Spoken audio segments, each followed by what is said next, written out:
Hey, this. My son got 100 on his school test. All Hey, right. my kid got 100 on his exam. Then he cheated. Look at the ink here. He got a 0 and changed it to 100. He's lying. You cheated, Dickie. You got a 0 and you changed it to 100. Why are you taking my stuff away? Why? Because I'm your father, and I can. Just leave me alone forever! Fine.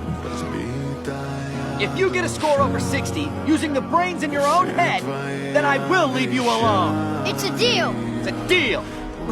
Your hand! No!